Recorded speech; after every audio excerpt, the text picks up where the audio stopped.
मोक्षमार्गस्य नेतारं भेतारं कर्मभूभृतां ज्ञातारं विश्वतत्त्वानां वन्दे तद्गुणलब्धये। पंच परमेष्टि भगवान की, मूल नायक श्री चैतन्य चमत्कारी चिंतामणि पार्श्वनाथ भगवान की, आचार्य भगवंत श्री उमा स्वामी महाराज की, आचार्य श्री पूज्य पाद महाराज की, आचार्य गुरुवर्य अभिनंदन सागर जी महाराज की।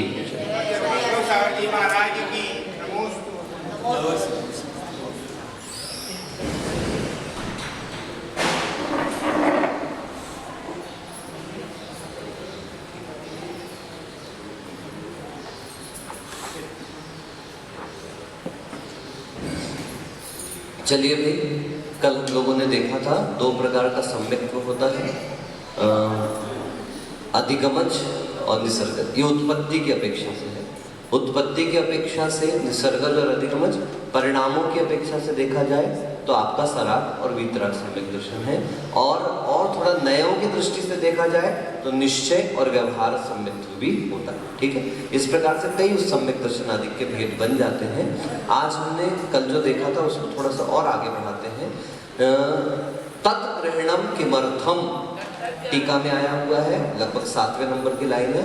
तत्ग्रहणम किमर्थम, यानी सूत्र में जो तत् शब्द आया है, तत् निसर्गात् अधिगमात् वा, तो वो जो तत् शब्द है वो किस लिए आया है, तो उनका कहना है अनंतर निर्देशार्थम, यानी कि जो हमने पिछले सूत्र में जो बात कही थी उसमें कोई अंतर नहीं है, उसी सम्यक दर्शन के भेद है निसर्गज और अधिगमज, इसलिए तत् शब्द का प्रयोग यहाँ पर किया गया है उसके लिए।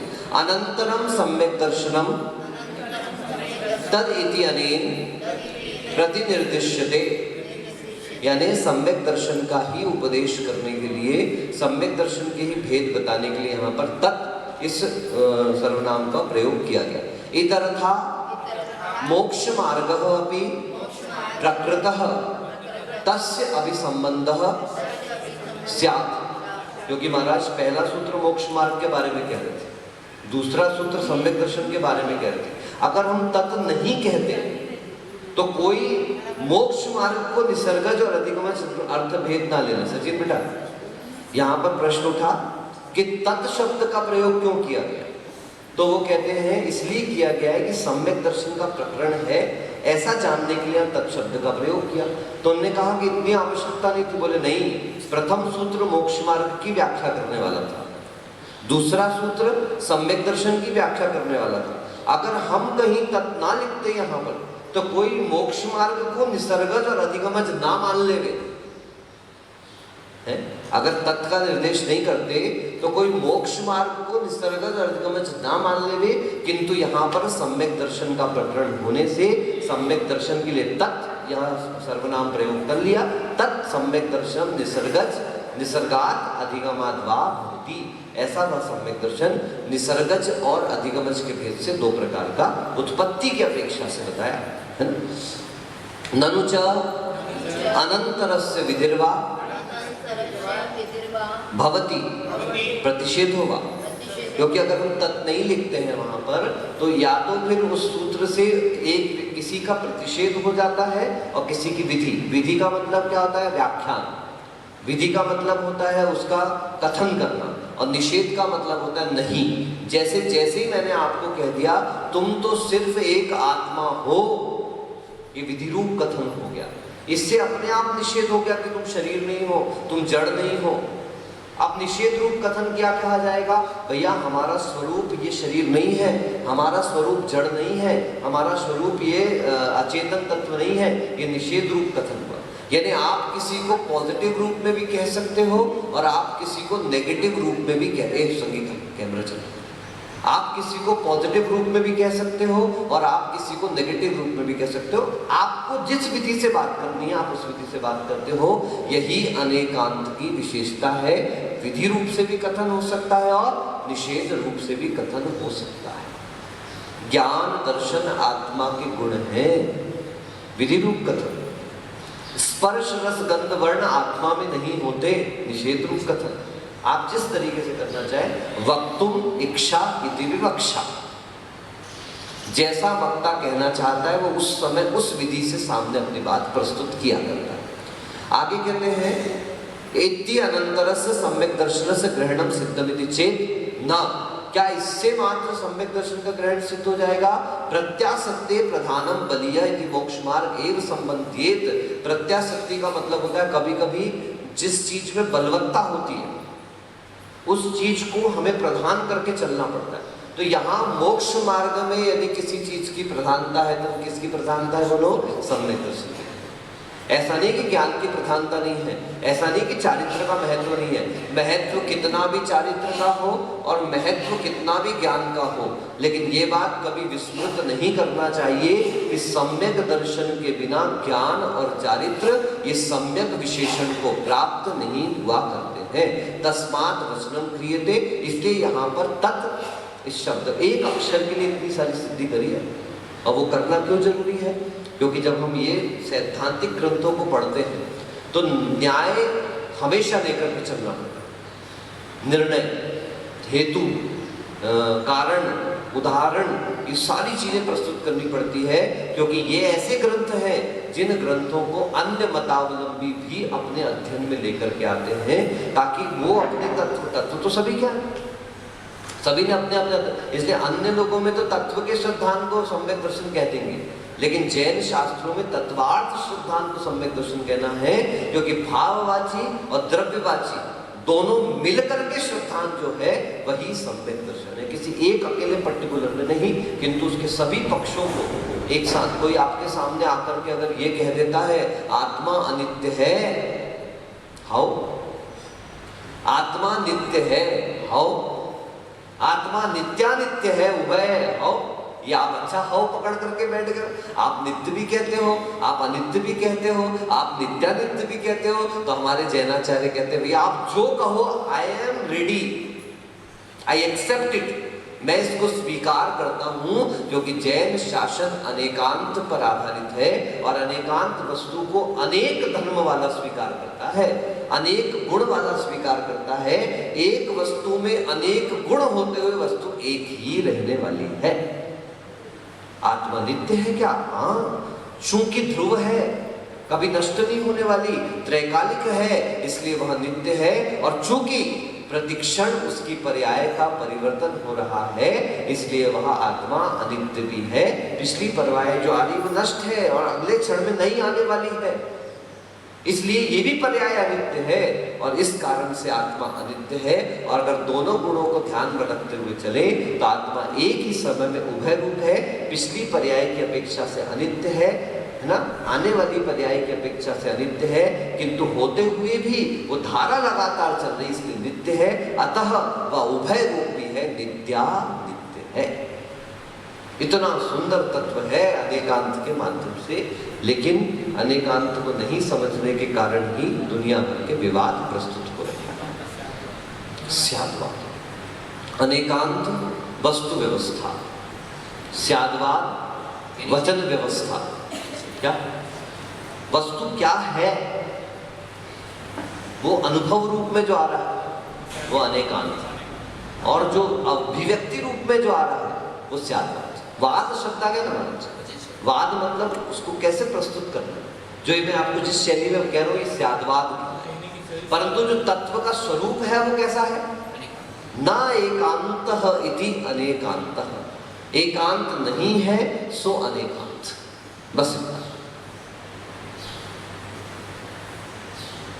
तत्वार्थ श्रद्धानम सम्यक दर्शनम इति उक्तम। देखो कितनी सारी संज्ञा हुई है। तत्व धन अर्थ समान सवर्णे दीर्घी भक्ति परस्य लोपम सम्यक दर्शनम इति, क्या हो गई? व्यंजनम अस्वरम परवर्णम नयन इति धन उक्तम इत्युक्तम इवर्णो यम सवर्णे न च परलोप्यः। ये हो गया, तीन तीन संधिया हो गई। अथ किम तत्वम, ये देखो तत्वम इति, फिर से व्यंजनम अस्वरम परवर्णम, अतः यहाँ विसर्ग का लोप हुआ है, अघोष। हाँ बेटा, इति उक्तम अभी कल आएगा, कल आएगा। ई के परे असवर्ण आने पर इवर्ण को य हो जाता है। क्या हो जाता है? इवर्णो यम सवर्णे न च परलो। मैंने आपको एक दिन इसके बारे में बताया भी था। समानः सवर्णे दीर्घी भवति परश्च लोपम। समान संज्ञक वर्ण जब आपस में मिलते हैं तो दीर्घता की प्राप्ति होती है, और जो पर अकेला बच जाता है उसका लोप हो जाता है, यानी कम गुण वाले का तो लोप हो गया। यानी जब समान जाति, समान स्टैंडर्ड, समान वर्ण के लोग आपस में मिलते हैं तो उनमें विकास, उनके गुणों का विकास होता है, और पर का अर्थ होता है अवगुणों का लोप हो जाता है। दूसरा सूत्र देखें, इवर्णो यम सवर्णे न च परलोप्यः, यानी इवर्ण उवर्ण आदि के सामने असवर्ण आ जाता है तो इवर्ण उवर्ण रिवर्ण रिवर्ण इन सबको क्या हो जाता है, विकार की प्राप्ति होती है, संकरण हो जाता है, हाइब्रिड कुछ और बन जाता है। और वो होने के उपरांत पर का लोप भी नहीं होता।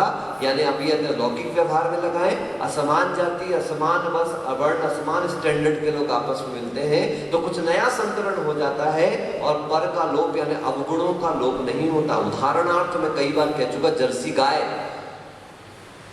गाय देसी और विदेशी का मिश्रण, दूध तो बहुत किलो मिल जाता है लेकिन उस दूध में पौष्टिकपना नहीं रहता। हाँ वो सुना मैंने भी, लेकिन अभी अपन कुछ कहते नहीं, वो पौष्टिकपना उस दूध में नहीं रहता। तो ये असवर्ण जाति के, इसलिए लोग कहते हैं ना, देखो सूत्र भी सिद्ध कर रहे हैं कि जाति के बाहर विवाह नहीं होना चाहिए, और विज्ञान ने भी सिद्ध किया है कि अपने कुटुंब में विवाह नहीं होना चाहिए, बाहर जाति आदि में विवाह नहीं होना चाहिए। ये सारी वैज्ञानिक रीति से भी सिद्धि हो चुकी है, लेकिन लोगों को मानना नहीं है तो एक अलग बात है। तो अब कितने तत्व हैं, क्या तत्व हैं, उसको बताने के लिए आगे का सूत्र कहते हैं, जीवा जीवाश्रव बंध संवर निर्जरा मोक्षास तत्वम। जीवा जीवाश्रव बंध संवर निर्जरा मोक्षास तत्वम। ठीक है ना, जीव अजीव आश्रव बंध संवर निर्जरा और मोक्ष ये तत्व है। 7 ही तत्व है, कोई 8वां तत्व संसार में नहीं है। तस्य भावः इति तत्वम। अब यहाँ से टीका बहुत सुंदर है, एक एक का अपना लक्षण देंगे। ये परिभाषाएं आपको इन्हीं रूप में याद करनी चाहिए। जैसी सर्वार्थ सिद्धि में परिभाषा आई है संस्कृत में, संस्कृत थोड़ा बहुत भी यदि आप अच्छा करना चाहते हैं तो इन परिभाषाओं को अवश्य याद करना चाहिए। तत्र मतलब उन तत्वों में, चेतना लक्षणों जीवः, जिसमें चैतन्यपना है, विच वन इज अलाइव, जिसमें प्राण है उसे जीव कहा जाता है। सच ज्ञानादि भेदात् अनेकधा भिद्यते, वह जीव द्रव्य दीव तत्व जो है ज्ञानादिक के भेद से अनेक प्रकार का हो जाता है। ऐसे तो अनंत जीव है, लेकिन ज्ञान आदिक के भेद से देखो, अभी अपन जितने बैठे सबके ज्ञान का क्षयोक्षम अलग अलग है, इस अपेक्षा से जीवों में भेद किया जा सकता है। तद विपर्यय लक्षणों अजीवः, उससे विपरीत लक्षण वाला यानी जो अचेतन है वह अजीव है। शुभाशुभ कर्मागम द्वार रूपः आश्रवः, शुभ अशुभ कर्म के आगमन का जो द्वार रूप है वह आश्रव तत्व है। आत्म कर्मणों अन्योन्य प्रदेश अनुप्रवेशात्मको बंधः। सूत्र समझने के पहले एक उदाहरण समझ लें। एक खाली गिलास लीजिए कांच का, उसमें आधा पानी भर लीजिए और ऊपर से उतनी ही बराबर मात्रा में आप दूध डाल दीजिए। विद इन अ मोमेंट वो दूध पानी एक में एक मिल जाएंगे। कोई प्रश्न आपसे कर बैठे उस समय कि भाई दूध में पानी कहाँ मिला है, ऊपर मिला, नीचे मिला, आजू मिला, बाजू मिला, दाएं मिला, बाएं मिला, उत्तर दक्षिण पश्चिम उत्तर कहाँ, तो आपका क्या जवाब होगा? दूध पानी एक मेक हो गया है। क्या हो गया है? प्रत्येक अंश एक दूसरे से एक हो गया। ऐसे ही आत्मा और कर्मों का अन्योन्य प्रदेश अनुप्रवेशात्मक हो, यानी एक दूसरे में अन्योन्य प्रवेश हो जाना, एक दूसरे में बिल्कुल एक मेक हो जाना, इसको बंध कहा जाता है। जैसे दूध पानी एक मेक हो जाता है। कर्म कहाँ है? सिर में है, पैर में है, हाथ में है, पेट में है, पीठ में, तो आचार्य कहते संपूर्ण अंग में कर्म एक मेक होकर के रह रहा है। लेकिन सिर दर्द होता तो सिर में दर्द होता है महाराज। हाँ भैया, कर्म का उदय आता है तो जिस स्थान को लेकर के तकलीफ होनी वो वहीं पर अपना फल देता है। जैसे औषधि में आपको इंजेक्शन लगते हैं, किसका इंजेक्शन लगाया? कान दर्द का इंजेक्शन लगाया तो कान का ही दर्द ठीक होता है ना। ऐसी कर्म भी पूरी आत्मा से तो बंधा है पर अपने योग क्षेत्र द्रव्य काल में ही अपना फल दिया करता है। ठीक है ना। आश्रव निरोध लक्षण संवरः, आश्रव को निरोध कर देना यानी नवीन आने वाले कर्मों का प्रतिषेध कर देना, रोक देना, इसको संवर कहा जाता है। मोक्ष मार्ग में संवर पूर्वक निर्जरा ही कार्यकारी है। संवर सहित करो तप प्राणी, मिले मुक्ति रानी, इस दुल्हन की यही सहेली, जाने सब ज्ञानी। एक देश आश्रम, सर्वदेश तो नहीं। जब तक आप 13वें गुण स्थान तक हो तब तक तो आपका आश्रम चलता ही रहेगा। वहां पर भी योग है चूंकि, तो इसलिए 13वें गुण स्थान में भी साता वेदी कर्म जो है बिना स्थिति विज्ञान अनुभाग यानी एक समयवर्ती स्थिति अनुभाग के साथ तो वहां भी बनता है, उसका भी बंधन वहां पर होता ही है। लेकिन एक देशीय आश्रम संवर होता है। संपूर्ण रूप से संवर तो क्या होता है? जिस जिस कर्म प्रकृति का अपने अपने गुण स्थानों में संवर होता है। फॉर एग्जाम्पल, मिथ्यात्व गुण स्थान में 16 प्रकृतियों का संवर हो जाता है। कितनी प्रकृतियों का? आप लोगों को गाथा दी थी मैंने, मिच्छत हुंड संडा संपत्ते यक्थावरादावम सुहुमतियम वियलिंदिय निरेदु निर्यावम मिच्छे। जिन प्रकृतियों की बंध विच्छुद्धि हो रही है, इसका मतलब उन गुण स्थानों में उन प्रकृतियों का क्या हो चुका है? संवर। यानी अब इस गुण स्थान के आगे इन कर्म प्रकृतियों का बंध नहीं होगा। पहले गुण स्थान को निकलते ही मिथ्यात्व, हुंडक संस्थान, असंप्राप्ता सपाटिका सहनन, नपुंसक वेद, स्थावर, सूक्ष्म और क्या एकेंद्रीय, और क्या हो गया? संपत्तेयक थावरादावम, सुहुम तियम, सूक्ष्म साधारण अपर्याप्त, एकेंद्रीय नहीं था, सूक्ष्म साधारण अपर्याप्त, और सुहुमतियम वियलिंद्रिय, 2 इंद्रिय, 3 इंद्रिय और 4 इंद्रिय, निरय दू, नरकगति, नरकगत्यानुकूल्य, नरकायु, है ना। मिच्छत हुंड संपट संपत्तेयक, एक मतलब एक इंद्रिय, थावरादावम, स्थावर और आतप, ऐसी इतनी प्रकृतियों का 16 प्रकृतियों का प्रथम गुण स्थान के अंतिम समय में संवर हो जाता है। इस कारण इसके आगे इन 16 प्रकृतियों का बंध नहीं होता। दूसरे गुण स्थान में 25 प्रकृतियों का संवर हो जाता है, तीसरे गुण स्थान में 0, चौथे गुण स्थान में 10 प्रकृतियों का संवर होता है, 5वें गुण स्थान में 5 ही प्रकृतियों का संवर होता है, 6वें गुण स्थान में 6 ही प्रकृतियों का संवर होता है, 7वें गुण स्थान में 1 देवायु प्रकृति का संवर होता है, 8वें गुण स्थान में 36 प्रकृतियों का संवर होता है, 9वें गुण स्थान में 5 प्रकृतियों का संवर होता है, 10वें गुण स्थान में 1 प्रकृति का संवर होता है। 10वें गुण स्थान में 16 प्रकृतियों की बंध विच्छुद्धि हो जाती है। ज्ञानावरण 5 वो उदय विच्छुद्धि, उदय विच्छुद्धि, उदय विच्छुद्धि। मान लो मेरी बात, ज्ञानावरण कर्म की 5, अंतराय कर्म की 5, दर्शनावरण और एक उच्चगोत्र आदि ऐसी कुछ प्रकृतियां रहती, इनका बंध वहां तक होता रहता है। ठीक है, इस प्रकार से आपकी ये कर्म प्रकृतियों की व्यवस्था। ठीक है,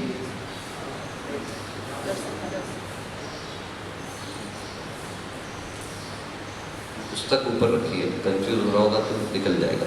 चलिए, इस प्रकार से आश्रव निरोध लक्षण संवरः, आश्रव का निरोध हो जाने को संवर कहते हैं। एक देश कर्म संक्षय लक्षणा निर्जरा, एक देश कर्मों का आत्मा से निकलते चले जाना, यह निर्जरा कहलाती है। कृत्स्न कर्म, कृत्स्न नहीं माता जी, कृत्स्न, कृत्स्न कल ही बताया था, आप तो संस्कृत पढ़ लिए। कृत्स्न, हाँ कृत्स्न नहीं बोलना, कृत्स्न कर्म विप्रयोग लक्षणों मोक्षः। कृत्स्न शब्द का अर्थ होता है संपूर्ण कर्म विप्रयोग लक्षणः, कर्म का शरीर आत्मा से पूर्ण रूप से अलग हो जाना, इसको मोक्ष कहा जाता है। एषाम प्रपंचः उत्तरत्र वक्ष्यते। अब इसका जो विस्तार है वो आगे कहेंगे। सर्वस्य फलस्य आत्माधीनत्व आत्माधीनत्वात् आदौ जीव ग्रहणम, क्योंकि सभी कर्मों का फल, सभी चीजों का जो रहस्य है वो सब जीव तत्व पे डिपेंडेंट है। इस कारण से सारे तत्वों में किस तत्व को सबसे पहले रखा है? ये प्रश्न आया ऐसा कि जीव तत्व को सबसे पहले, जीव है तो सब है, बाकी तत्व कर क्या रह लेंगे? जीव है, उसी के आधार पर तो आगे के कर्मों की व्यवस्था है। तदुपकारार्थत्वात् तदनंतरम अजीव अभिधानम, जीव का उपकार करता है, इसीलिए उसके अनंतर किसको रख दिया गया? उपकार कर रहा है। देखो भाई, क्योंकि संसार के सभी जीव पूर्व रूप में, किस रूप में? संसार में ही है, कर्म बंधन अवस्था में है। अनादि संबंधे च, कार्बन शरीर का संबंध अनादिकाल से, तेजस शरीर का संबंध अनादिकाल से आत्मा से है। तो अजीव ने आज तक, आप जिसको उपकार शब्द कहते हो, संसार में उसको अपकार भी कहा जाता है। लेकिन यदि धर्म क्षेत्र में भी यदि आपको किसी चीज की मदद मिल रही तो अजीव तत्व की मिल रही है।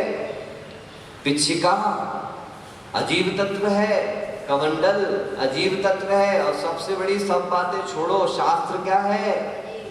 अजीव तत्व है। अजीव का भेद है पुद्गल, और बिना शब्द के भाव तक हम नहीं पहुंच पा रहे हैं। कहीं ना कहीं देशनालब्धि में गुरुओं के वचन कारण बनते हैं। जीतू भाई साहब, टाइम पे सोना चाहिए और टाइम पे उठना चाहिए। शरीर को ज्यादा खींचने से शरीर बिगड़ जाता है, शरीर बिगड़ जाता है तो धर्म का सेवन नहीं होता। ये अजीब तत्व बहुत इंपॉर्टेंट है साहब। समय पे सोना चाहिए और समय पर उठना चाहिए। क्या सुन रहे हैं सब लोग? चैत्यमती जी सुना? हंसने की बात नहीं, रोने की बात है। समय पर सोएं, समय पर उठें। दिन में सोने से तीव्र दर्शनावरण कर्म का आश्रम होता है। यदि थोड़ा बहुत भी अपने में विवेक है तो साधुओं के पास तो इतना, साधुओं के पास और साधुओं के पास जो लगे हुए हैं उनके पास तो पक्का होना चाहिए कि कब झपकी मारना और कब झपकी नहीं मारना है ना। ठीक है, तो क्या कहा जा रहा है कि अजीव का बहुत बड़ा उपकार है हमारे ऊपर। हम मोक्ष मार्ग में चल रहे हैं, एक एक कदम। अब बताओ, क्या अन्न के बिना आप मार्ग पर चल सकते हो? पूज्य सागर जी, आज तो विशेष आंसर दीजिए। आज उपवास है आपका, कल और करवा दें तो कर तो लोगे, लेकिन शरीर क्या बोलेगा? तीसरे दिन जब आपसे बोलेंगे पूज्य सागर जी सुनो, तो आत्मा से शरीर कहेगा तू ही चले जा। क्या शरीर आत्मा से कहेगा तू ही चले जा? अब देखो, आज का मौसम ऐसा हो गया, ज्यादा खाओ तो भी डर लग रहा था, ज्यादा पियो तो भी डर लग रहा था, क्या पता दिन में गर्म हो जाए। और हो गया उल्टा काम। सुबह तो धुर पानी आया, बिल्कुल ऐसा लग रहा था एक आध हफ्ते खुलेगा ही नहीं अब बिल्कुल, और दोपहर में धूप निकल करके आ गई। अब इस डर के मारे कि भैया पानी गिर रहा है, अपन ने कम पानी पिया, कहीं इधर पानी पियो तो दूसरी जगह पानी ज्यादा हो जाता है, फिर इस चक्कर में कम पिया और पता चला धूप निकल आई, अब गला सूखना चल। तो यही प्रकृति है साथ। और इस प्रकृति में शरीर की प्रकृति जो है वो अजीव पर बहुत डिपेंडेंट है। उस अजीव के आश्रय से अपन अपनी साधना कर रहे हैं। आचार्य भगवंत कहते हैं शरीर माध्यम खलु धर्म साधनम।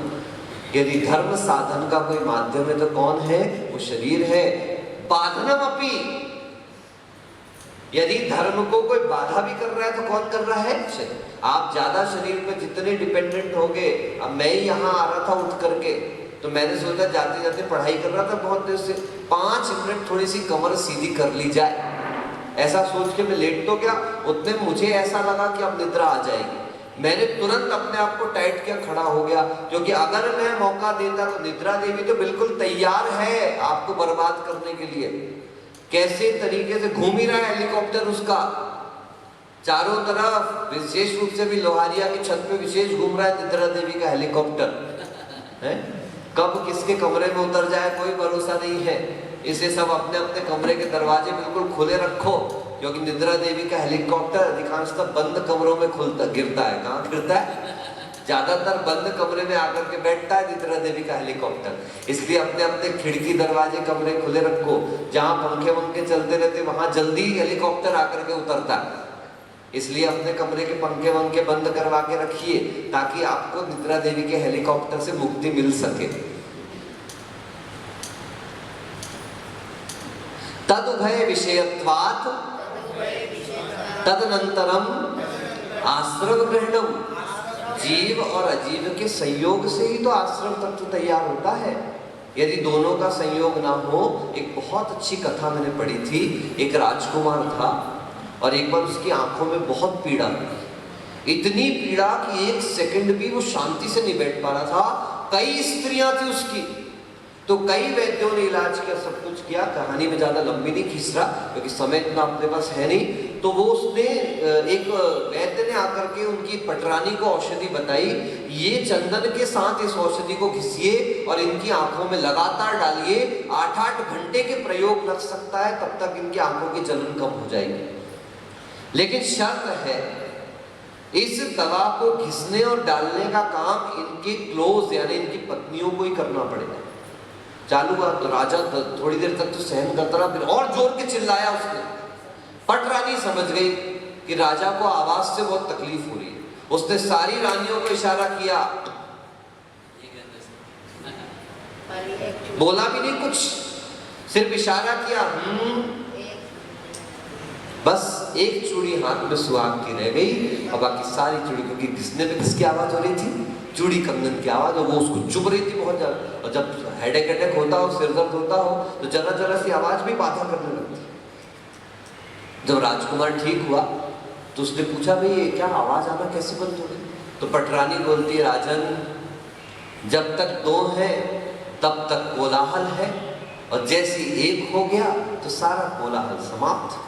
रानी तो बोल के निकल गई, लेकिन राजा तो बुद्धिमान था, प्रज्ञावान था, दिमाग घूम गया उसका।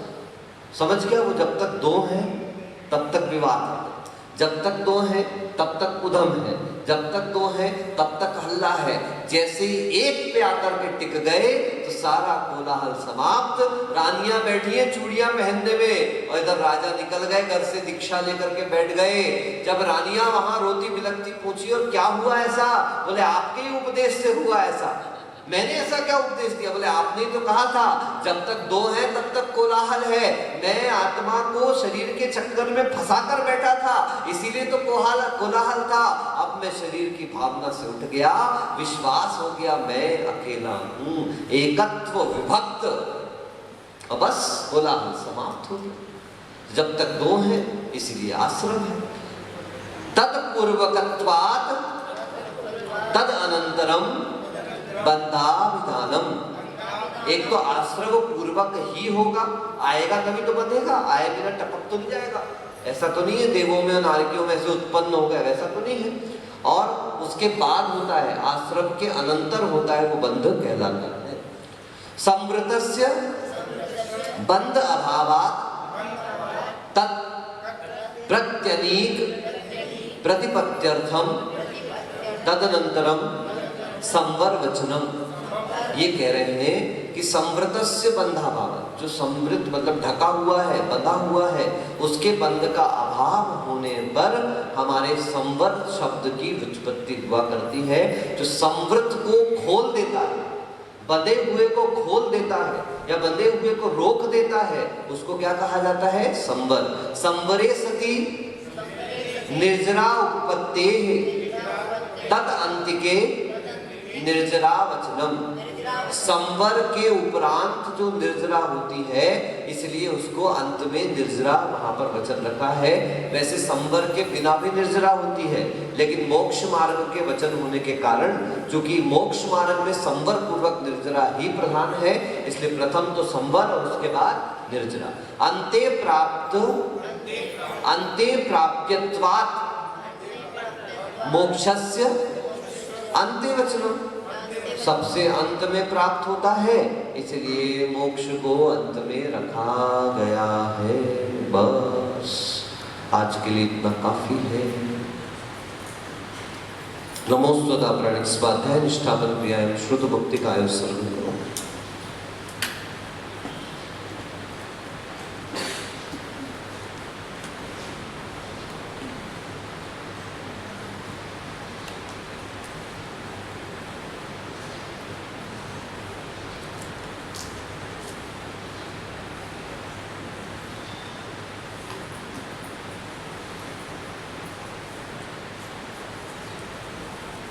कोटिशतं द्वादश चैव कोट्यो लक्षाण्यशीतिस्त्रयधिकानि चैव पञ्चाशदष्टोच सहस्रसंख्य मेतच्छ्रुतं पंचपदं नमामि अरहन्त भासेऽर्थं गणहर देवेति गन्त्यं सम्मं प्रणमामि भक्तियुक्तो सुदृढानमहोवहिं शिरसा इक्षामि वन्दे सुदवत्ते काउसकुकौ तस्सारुच्यं अंगोवंग पैण्य पाहुणे प्रियं सुत प्रणमाम्यो पुब्बगे चूलियाचे सुतते थुइदम कायं स्यानिचकालम अंचेमि पूजेमि वन्दामि नमंसामि दुःखको कमको गोहिलाओ सुगै गमनं समाहि मरणं जिन्गुण संपत्ति गोतुमच्छं यदर्थ मात्रा पदवाक्यहीनं मया प्रमादाद्यदि किंचनोक्तं तन्मे क्षमित्वा विदधातु देवी सरस्वती केवल बोधलब्धिं बोधि समाधिः परिणाम शुद्धिः स्वात्मोपलब्धिः शिव सौख्य सिद्धिः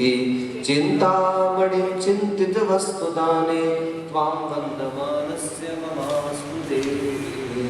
द्वादशांग जिनवाणी माता की जय।